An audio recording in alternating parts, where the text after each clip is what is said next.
교회 다니는 초등학교 6학년 철이가 있었습니다. 아버지께서 교회를 갈 때에 5,000원짜리 한 장하고 1,000원짜리 한 장을 주었습니다. 그리고 교회 가서 이 5,000원은 헌금을 드리고 1,000원은 돌아올 때에 맛있는 것 사먹으라고 하였습니다. 그런데 교회에서 돌아온 철이의 손에 5,000원짜리가 있는 것입니다. 그래서 아버지가 야단을 쳤습니다. 너 5,000원을 하나님께 드리고 1,000원으로 사먹으라고 했는데 왜 손에 5,000원이 있느냐고 하니까 철이가 이런 이야기를 합니다. 우리 선생님께서 즐겨내는 자를 기뻐하신다고 했어요. 나는 5,000원 내기보다 1,000원 낼 때가 훨씬 더 즐거워요. 이러더라고 하는 것입니다. 오늘은 여러분들에게 재물 얻는 능력이라, 오늘 본문 18절에 하나님이 그가 내게 재물 얻는 능력을 주셨습니다. 재물 얻는 능력에 대해서 말씀을 드리려고 합니다. 여러분들은 부자로 사는 것이 하나님의 뜻이라고 생각합니까? 가난하게 사는 것이 하나님의 뜻이라고 여러분들은 생각하는 것입니까? 김동윤 박사님이 쓴 재물을 얻는 능력에 대해서 좀 그 기록을 여러분들에게 좀 그대로 읽어드리고 싶습니다. 많은 선교사들이 가난으로 찌든 나라에 가서 하나님의 주신 법칙을 가르쳤을 때 하나님께서 그 나라의 사람들을 풍성하게 축복하는 것을 간증한다. 내가 처음 이 문제를 가지고 나를 찾아온 다른 크리스찬들을 상담했을 때 나는 당신은 드릴 것이 없기 때문에 하나님께서 당신을 용서해 주실 것이라고 말하곤 했다. 그런 나의 생각은 틀렸었고 이제는 그런 식으로 상담하지 않는다. 만약 사람들에게 드리지 않아도 된다고 말한다면 우린 사실상 그들에게 씨를 심지 않고는 받을 수 없는 수학의 법칙을 속이는 것이다. 그것은 그가 받을 축복을 속여 빼앗고 있는 것이나 다름이 없다. 하나님을 믿었을 당시 나는 대단히 가난했었다. 해마다 연간 내 소득보다 더 많은 액수의 빚을 갚아 나가야 하는 희망이 없어 보이는 상황에 처해 있었다. 그러나 나는 예수 그리스도께 내 인생을 맡겼고 하나님의 말씀을 따라 살아가는 가운데 하나님의 형통의 법칙에 관한 모든 것을 배우기 시작했다. 여러 날 동안 암흑 끝에 드디어 나는 터널 끝에 있는 빛을 보았던 것이다. 빚을 많이 지고 있는 상황에서 드리기는 쉽지 않았다. 이렇게 고백하고 있습니다. 여러분, 우리가 이 세상을 살다 보면 물질과 밀접한 관계에 살고 있습니다. 또 어떻게 살아야 되는가에 대해서 성경적 대답을 가지고 살아가는 것은 대단히 중요한 것입니다. 우리가 가난을 미화하고 낭만적으로 생각하는 분들이 있습니다. 또 물론 가난해도 아주 잘 믿고 멋지게 살아가는 그런 분들도 여러분 있습니다. 그러나 그 가난이 선 자체는 아니라고 하는 사실입니다. 또 우리의 인생의 목적이 물론 부가 목적인 것도 아닌 것입니다. 우리는 단순히 하나님의 도구로 쓰임받을 뿐이라고 하는 사실입니다. 또 전통적인 우리 교회에서 한 시대에 이원론이 등장했을 때 물질은 악한 것이다. 영만이 선하다. 그래서 물질에 대한 설교를 하게 되게 되면 세속화됐다. 또 영적이하지 않다. 이렇게 말한 적도 우리가 있는 것을 보게 되는 것입니다. 그러나 성경 전체에 우리가 기도와 믿음에 대해서는 한 1,000번 정도의 구절이 등장하는 것을 보게 됩니다. 그러나 물질에 대해서는 2,359절이 등장을 하게 됩니다. 또 예수님의 비유가 38번 비유의 말씀을 하셨는데 18번이 물질에 대한 것이라고 하는 것입니다. 그러므로 우리가 물질에 대한 바른 가치와 또 어떻게 하면 재물을 얻을 능력을 주셨다. 우리가 이 세상 살아갈 때 재물을 얻을 능력을 가지고 살아가면 얼마나 좋겠습니까? 그래서 오늘 설교 제목이 재물 얻을 능력. 이것은 영적이라고 하는 것입니다. 여러분들이 이 사실에 동의하십니까? 또 뿐만 아니라 우리 물질에 대해서 어떻게 버느냐, 또 어떻게 관리하느냐, 어떻게 쓰느냐도 대단히 우리가 중요합니다. 황호찬 교수님이 쓴 돈 그 끝없는 유혹이라고 하는 책에서 사탄은 인간을 타락시킨 다음에 그 물질에 대한 사상을 타락시킨다, 이렇게 말하고 있습니다. 첫 번째가 내가 번 돈 내 것이다. 사상이 타락됐다는 것입니다. 굉장한 위험이라고 하는 것입니다. 물질은 그 주인이 하나님이시죠. 나는 청직이죠. 나는 다만 맡아서 하나님과 이웃과 가족과 친척을 섬기면서 살아가는 것이죠. 그 다음에 이제 두 번째로는 돈이면 무엇이든지 다 된다. 오늘 이거는 굉장한 사회를 파괴하는, 또 가정도 파괴할 수 있는 사탄의 유혹이라고 하는 것입니다. 오늘 이런 생각을 가지고 있는 크리스찬들도 대단히 많은 것입니다. 돈이면 다 된다. 그러니까 물질이 하나님 자리에 온 거죠. 이걸 가지고 만몬신이라고 우리가 이렇게 말하지 않습니까? 그리고 마지막으로는 못 가져도 저주고 가져도 저주다. 물질에 대한 이런 가치관을 가지고 있다라고 하는 것입니다. 어쨌든 우리가 현대 시대에 있어서 물질에 대한 바른 가치관을 가지는 것은 대단히 중요합니다. 우리가 세상을 살아가면서 신뢰할 수 있는 사람이라고 하는 것이 누구입니까?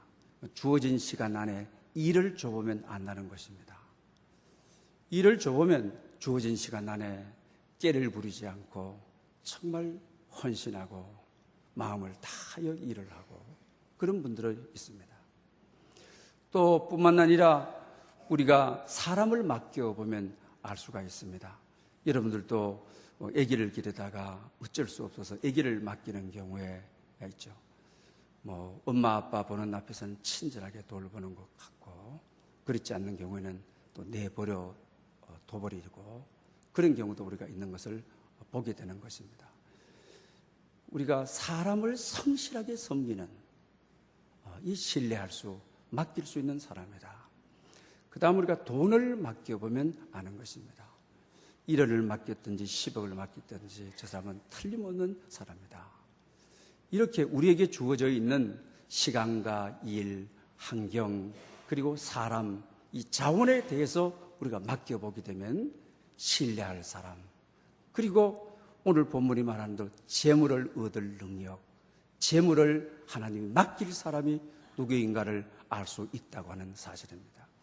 또 우리가 가난하게 산다는 것이 미하거나, 또 그것이 우리 이원론이 지배하고 있는 한국 사회 같은 경우에 그것이 하나의 덕목이 된다든가, 성경이 이것이 아니라고 하는 것은 예수 그리스도의 십자가의 죽음을 보게 되면 분명히 알 수가 있다고 하는 사실입니다. 예수님은 우리의 고난의 짐을 다 짊어지고, 가난의 짐을 다 짊어지고, 저주와 죽음의 짐을 다 짊어지고, 이걸 해결하기 위해서 십자가로 가신 분이 예수 그리스도라고 하는 사실입니다. 그래서 고린도후서 우리 8장 7절에 보게 되면 그리스도께서 너희에게 은혜를 주셨다. 은혜를 알게 하셨다. 왜 그러냐, 그 이유를 설명하고 있습니다. 그는 부유한 이로서 가난하게 되시면 그 가난으로 말미암아 너희를 부하게 하려 하심이라. 할렐루야. 왜 예수님께서 가난하게 되었느냐? 너를 부하게 하려고. 또 그분이 왜 만왕의 왕이시고 만주의 주이시고 하나님이신 분이 왜 말구유에 오셨느냐? 주님이 말구유에 오셨기 때문에 여러분들은 좋은 병원에서, 따뜻한 안방에서 많은 사람들의 영접과 축복 가운데 너를 부하게 하려고. 또 예수님께서도 나는 거할 곳이 없다. 여우도 굴이 있다. 새도 머리 둘 곳이 있다. 주님은 머리 둘 곳도 없고 여우 같은 그런 굴도 없었습니다. 왜 그러냐? 그분은 아주 가난하심으로 너희를 부하게 하려 하심이라. 우리를 부하게 하시려고. 그러므로 우리가 반드시 가난하게 살아야 된다고 하는 것은 기독교 가치관이 아니라고 하는 사실입니다. 또 부하신 이로라고 이렇게 말씀하시는데, 우리가 시편 50편에 보면 주님이 얼마나 부하신가를 알 수 있습니다. 산림의 짐승이 다 내 것이다. 산의 가축이 다 내 것이다. 들의 모든 가축이 다 내 것이다. 하늘을 나는 새들이 다 내 것이다. 그러면서 세계와 거기에 충만한 모든 것이 내 것이라. 주님이 얼마나 부하십니까? 이 우주 만물 창조한 모든 것이 주님의 것이라고 하는 사실입니다. 현대말로 하게 되면 여러분, 저기 그랬습니다. 이 땅이 다 주님의 것이다. 수자원이 다 내 것이다. 그 다음에 또 지하자원이 다 내 것이다. 이 땅에 있는 모든 자원들이 다 내 것이다. 이렇게 부하신 분이신 것입니다. 그런데 그분이 왜 가난하게 되셨느냐? 너를 부하게 하려고. 그가 왜 십자가로 가셨느냐? 우리를 부하게 하시려고, 우리를 잘 살게 하시려고. 그래서 주님께서도 우리 요한복음 10장 10절에 도적이 온 것은 사탄을 말하는 거죠. 죽이고 멸망시키는 것뿐이요, 내가 온 것은 양으로 생명을 얻게 하고 더 풍성히 얻게 하려 하심이라. 주님이 오신 목적도 너를 부하게, 풍요로운 삶을 살도록 하기 위해서 왔다고 말씀하는 것을 봅니다. 또 하나님께서 창조하신 에덴 동산은 먹는 것, 마시는 것, 삶의 이별, 죽음, 근심, 걱정이 없었던 넉넉한 곳이었음을 우리가 알 수가 있는 것입니다. 그런데 오늘 본문이 말은 여러분 이렇습니다. 너희들이 광야 생활 동안 너희 조상들도 맛보지 못하던 만나를 내가 줬다. 너희들은 만나를 먹고 산 만나의 경험이 있는 자들이다. 그러면서 내가 너희를 낮추고 시험하고 복 주기 위해서 만나를 줬다. 그런데 너희들이 가나안 땅에 들어가서 오늘 본문이 말하는 대로 내 손의 힘의 능력, 내 능력으로 재물을 얻었다 할까 한다. 그러면서 그가 내게 재물 얻는 능력을 주셨습니다. 여호와 하나님을 기억해라. 이렇게 오늘 본문이 말씀하고 있는 것을 보게 됩니다. 여러분, 물질 문제 때문에 너무 힘드는 분이 계십니까? 물질 문제 때문에, 너무 가난 때문에 찐눌려 살아가는 분이 계십니까? 또 나를 낮추어서 하나님이 나를 가난하게 하시는, 그리고 오늘도 내 능력으로 일으켜버리라, 내 힘으로 일으켜버리라, 오늘 본문이 말하는 대로 내 뜻대로 해버리라. 이러다가 내 뜻이 실패가 되고, 내 뜻이 파업이 되고, 내 뜻대로 가다가 실직이 되고, 그래서 결국 가난이라는 경지 속에 나를 밟아서 낮추시고 오늘 나를 시험하고 계시는 그런 상태에 있는 분이 계십니까? 그렇다고 한다면 부유하게 하신 주님을 정말 우리가 믿고, 또 뿐만 아니라 그분이 우리의 가난에 짐을 지고 십자가로 가신 것을 믿고, 그가 집 없이 여우의 굴이 있는데 굴도 없이 사신 목적이 너희를 부유하게 하심이라고 하는 하나님의 약속을 내가 믿고, 그리고 여러분들이 십자가 아래 오늘도 이곳에 와 예배 드린다고 한다면 오늘 본문의 마지막 목적이 너의 힘으로 재물을 얻는 것이 아니라 하나님 그가 너에게 재물 얻는 능력을 주셨습니다.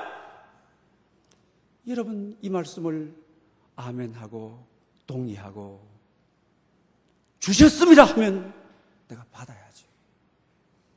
그 목적이 그렇습니다. 지금까지 내 방법으로 살았는데 내가 재물을 얻을 수 있는 능력은 없고 하나님이 재물의 능력을 주셔야, 하나님께서 물질인 만나를 먹고 사는 것을 하나님이 저게 주신 것은 가나안 땅에 들어가지고 내 능력으로 내 힘으로 아니라 물질은 하나님으로부터 오는 선물이라고 하는, 우리가 이 땅에 오실 때 다 누구든지 발가벗고 왔습니다. 그래서 성경은 적신이라고 하잖아요. 붉은 몸덩어리로 왔다. 뭐 거치고 온 것이 없습니다. 남달리 좀 더 가지고 온 것도 없습니다. 이 이유가 어디에 있습니까? 하나님을 의지하고 살아가게 되면 모든 입을 것, 먹을 것, 마실 것 채워주신다고 하는 약속 때문에 그런 것입니다. 그러므로 물질에 고통당하는 분들, 목질에 시험당하고 있는 분들, 물질 문제 때문에 나를 낮추고 밟아 하는 일들마다 제대로 안 된다고 생각하시는 분들, 이제는 내 뜻을 포기하겠습니다. 하나님이 내게 주시는 선물로, 하나님이 내게 주시는 능력으로 내가 받겠습니다. 이러고 주님 앞에 우리가 기도할 때에 하나님은 이미 우리에게 주셨다라고 하는 사실입니다. 그러므로 여러분, 우리의 손바닥을 펴보고 이 경외로운 마음을 가져야 되는 것입니다. 이게 아무런 손이 여러분 아는 것입니다. 하나님께서 우리의 손에 재물을 얻은 능력을 주셨습니다. 주셨으면 우리가 받는 것입니다. 조금도 의심 없이 받는 것입니다. 우리 창세기 12장에 아브라함을 우리가 하나님이 부르지 않습니까? 부르신 목적이 본토 친척 아비의 집을 따라 내가 지시한 곳으로 가라고 여러분 그렇게 이야기합니다. 본토 친척 집을 떠날 때 갈대아 우르는 얼마나 가난한 곳이었고 우상을 섬기는 곳이 아니었습니까? 그런데 13장에 보게 되면 바로 뭐라고요? 육축과 은금이 풍성하였더라, 이렇게 말하고 있지 않습니까? 부름받은 자에게, 그 믿어지지 않지만은 가라고 하는, 갈 수 있는 믿음이 있는 자에게, 예수 그리스도를 구주로 믿는 자에게 갔더니만은 바로 13장 2절에 가서 육축과 은금이 풍성하였더라. 그리고 하나님께서 복의 근원이 되게 해주겠다, 부자가 되게 해주겠다는 소유의 문제가, 부자는 소유의 개념 아닙니까? 그러나 부유함이라고 하는 것은 존재의 개념이죠. 복의 근원이 되게 해주겠다. 다시 말해, 너 때문에 민족이 살고 가족이 살고 친척이 살고 교회가 사는 존재의 개념인 복의 근원이 되게 해주겠다, 이렇게 말씀하고 있는 것을 보지 않습니까? 그리고 그의 아들 이삭도 창세기 26장에 보게 되게 되면 남쪽으로 계속 피난 가다가 그랄 지방에 이르러서 한 해의 농사를 짓는데 100배나 얻었더라 라고 말하고 있지 않습니까? 하나님께서 그에게 복 주심으로 장대하고 흥왕하여 거부가 되었더라, 이렇게 말하고 있지 않습니까? 재물을 얻는 능력을 이삭에게 하나님이 주심으로 한 해 농사 지니까 100배의 수확을 거두더라고요. 뿐만 아니라 거부가 되더라. 그리고 그의 손자 야곱도 여러분 어떻습니까? 외삼촌 라반의 집에 가서 20년 동안 얼마나 고생하는 것입니까? 그러나 하나님께서 두 때를 이루어 재물을 얻는 능력을 그에게 주셔서 거부가 되어 자기 고향으로 돌아오는 모습을 우리가 창세기에서 보지 않습니까? 하나님은 아브라함에게 주셨던 재물을 얻는 능력을 우리에게 주시기를 원하고, 이삭과 야곱에게 주셨던 재물을 얻는 능력을 우리에게 주시기를 원한다라고 하는 사실입니다. 그런데 부하게 되는 원리, 서정가에 가보게 되면 부하게 되는 원리들이, 책들이 많이 나와 있습니다. 저도 우리 교우들이 어떻게 하면 부하게 되게 할까 참 고민을 많이 해서 책들이 제 서재에 많이 있습니다. 한 20여 권의 핵심적 공통적인 사항이 있습니다. 그런데 오늘 현대 교인들이 아주 듣기 싫어하는 말씀입니다. 첫째가 하나님의 것을 도둑질하지 말아라. 이것이 모든 기독교 서적 부하게 되는 원리의 공통적 특징 가운데 첫째라고 하는 것입니다. 여러분, 대법요사의 11조 이야기하게 되면 11조 이야기한다고, 물질 이야기한다고 이렇죠. 그러나 이것은 정말 잘못된 것이죠. 앞에서 우리 김동윤 박사님에 대한 이야기를 했죠. 자기 자신이 그랬다. 그러면서 그의 책 가운데 또 짤막한 이야기를 소개하고 있습니다. 주일날 교회 갈 때마다 오늘 11조 감사 헌금 드릴 것 내어놓고 가족이 다 둘러싸서 기도한다. 그리고 그 물질을 들고 교회에 간다. 이것이 이제는 가문의 습관이 되어버렸다. 자식들이 결혼하니까 또 그렇게 하고, 손자들이 그렇게 하고, 또 그렇게 하고. 하나님이 나를 왜 이렇게 감당하지 못할, 왜 이런 축복을 주시는지 모르겠다. 이렇게 그의 생활 습관을 통하여 간증하고 있는 것을 보게 되는 것입니다. 11조는 축복의 씨앗이죠. 농부가 아무리 가난해도 아무리 힘들어도 종자를 먹지 않습니다. 옛날 여러분 잘 아다시피 보릿고개, 참 봄이 오게 되게 되면 저희들도 마찬가지잖아요.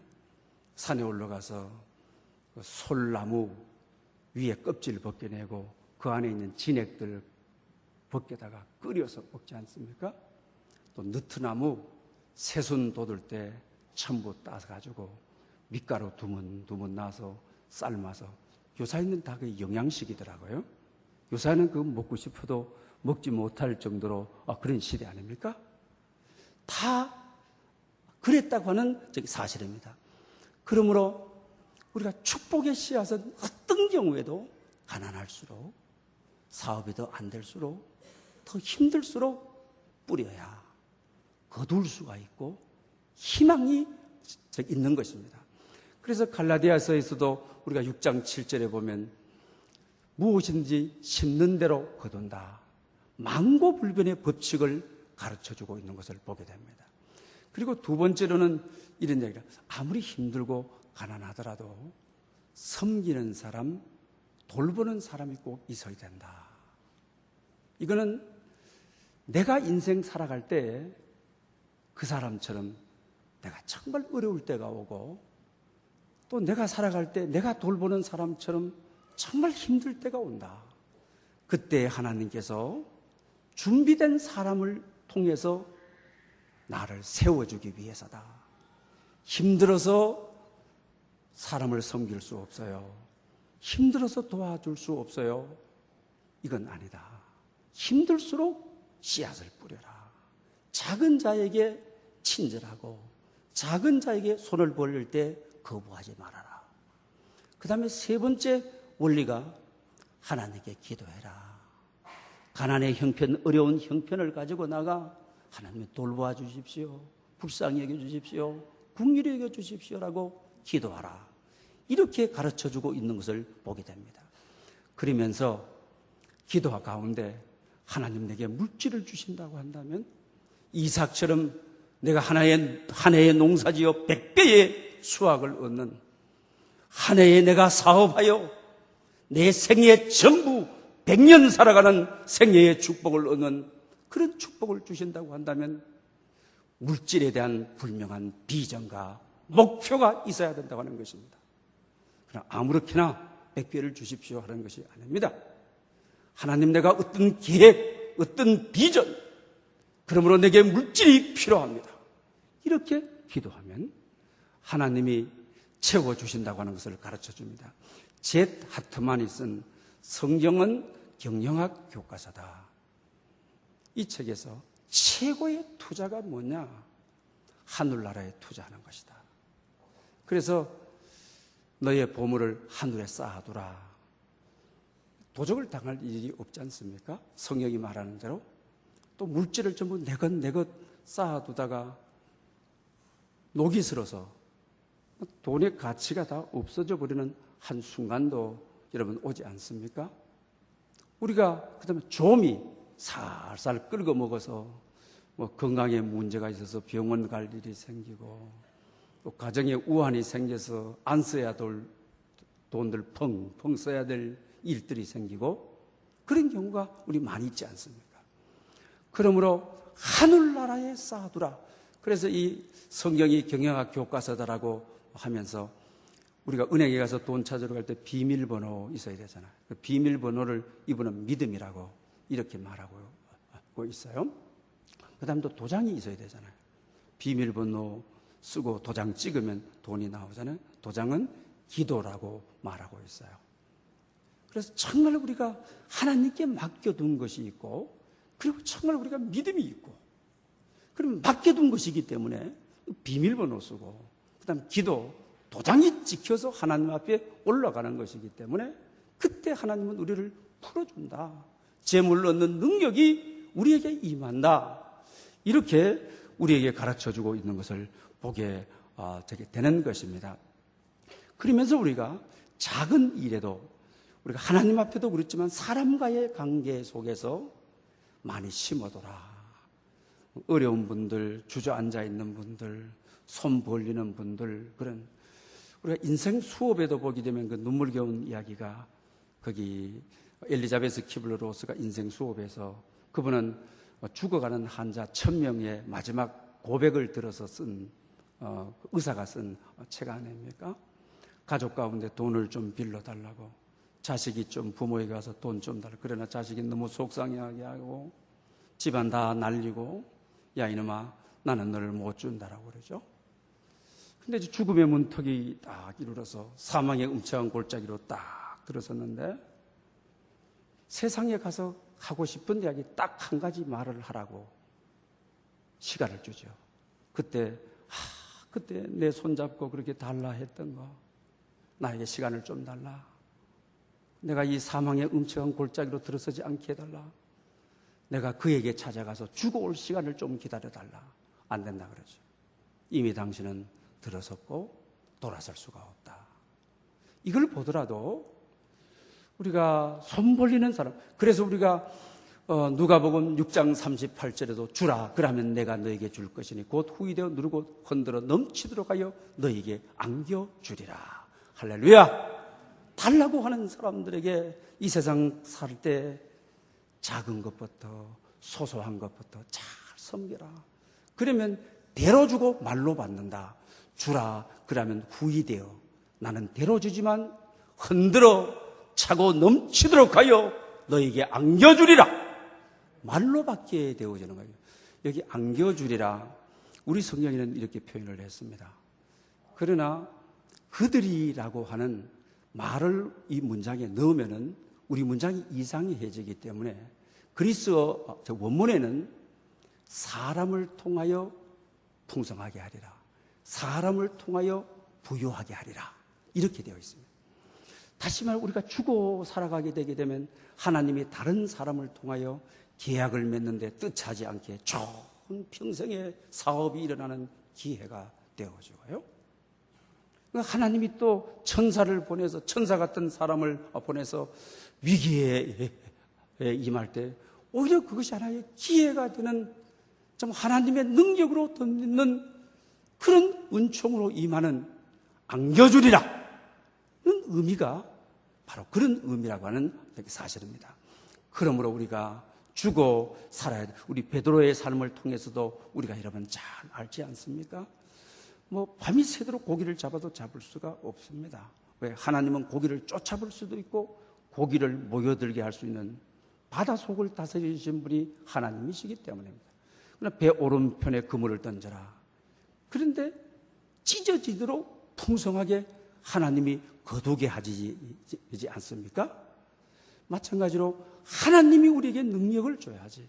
오늘 본문이 말하는 대로 내 힘으로, 내 수고로, 내 능력으로 아무리 뛰어봐야 잘못하게 되면 하나님 없이 살아가는 우리가 되기 때문에 하나님을 범사에 인정하고 살아가게 하기 위해서 재물 얻을 능력을 내게 주셨습니다.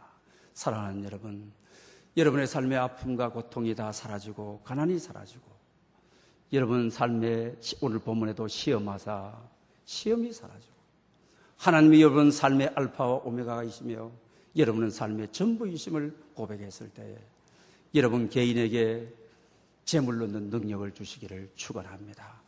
은혜가 풍성하신 아버지 하나님, 참으로 감사합니다. 우리가 삶을 살면서 너무 가난한 삶이 오래 연속된 이들이 있습니다. 물질적인 시험 속에 오늘도 너무 오랜 세월 동안 살아가고 있는 이들이 있습니다. 주님, 이 시간 고백하오니 우리의 가난을 십자가에 못 박아주신 주님, 주님이 가난함으로 너희를 부하게 하시기 위하여 재물의 능력을 주심이라고 하셨사오니 예수 그리스도를 우리는 구주로 믿습니다. 십자가 앞으로 나왔습니다. 우리의 모든 고난의 짐과 가난의 짐을 져주시고 이들을 부유하게 풍요롭게 하시옵소서. 예수님의 이름으로 기도 올리옵나이다. 아멘.